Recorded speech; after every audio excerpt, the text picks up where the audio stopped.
please, friends, note this. When people start getting martyred again, when they start starving the lions, and they start threatening us with martyrdom, it always means one thing. It means that the revolution has failed. It ran out of ideas. It failed to seduce us. It failed to intimidate us. And all they have left is raw, tyrannical power to hurt us.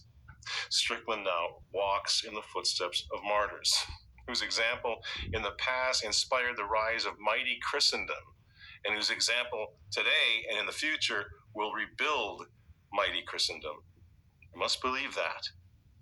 And all we have to do in the meantime is hang on. You see? Inspired by the example of the martyrs now and the martyrs that will rise up in the days to come. Truly, unite the clans, keep the faith, watch the miracles happen, because they're happening already. They're happening all around us. Everyone's following the story of this little girl, this beautiful little baby in the UK, a sick and helpless little baby that the science had just had to kill, had to take her off life support. In such an act of depravity and evil that her own father, this little baby's father, not a religious man in the least, an agnostic, that he himself turns to God out of sheer desperation in the face of the evil that he was facing.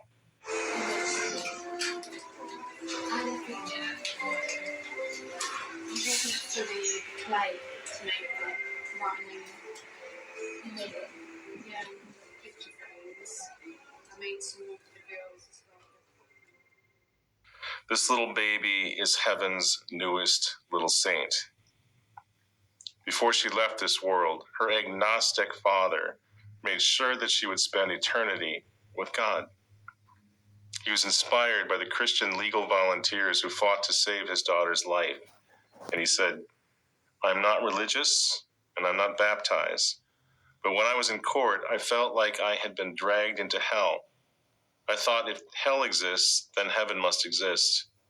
It was like the devil was there. I thought if there's a devil, then God must exist." Friends, this man's baby is with God. Well, he did everything he possibly could to save her, but the people who own the buildings wouldn't let him do it. But the really beautiful thing is, friends, before she left her daddy, before she died, little Indy saved his soul. He told the media, "I've seen what hell is like, and I want Indy to go to heaven. In fact, I decided that me and my other daughter should get baptized too. We want to be protected in this life. We want to go to heaven." So what greater miracle, friends, could we ask for than watching the entire world seeing a father finding God in the darkness of his little baby's execution chamber? You see? And that's what this is all about. That's what we're all about. You know, the darkness has come down over the world, and we're just trying to find Christ in the darkness, follow the light of Christ out of this darkness. And the really good news, friends, is that everywhere we look, we can see this happening. More and more people are realizing if evil like that exists, then God must exist. People are finding Christ. Despite the very best efforts of men to bury him, to say that he's dead, people are still finding him in very unexpected places. Jordan Peterson. He's no Christian. Brilliant guy with some truly spot-on commentary. We've used it down here before in this show. Spot-on commentary on the lunacy of modernity. But he's got a long way to go on a lot of issues before anyone's going to mistake him for a Christian. And yet recently he found something.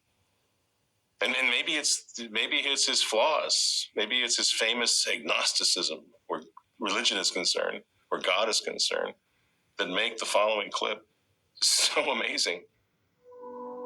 She had a very rare cancer, which was 100% fatal, and which generally conferred upon its bearer a lifespan of approximately 10 months.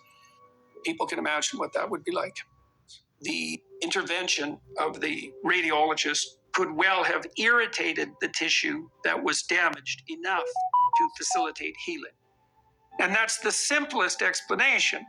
But the fact that it did occur on our 30th wedding anniversary, and that is what Tammy had said would happen months before, when she had no way of knowing that or even any reason to assume it.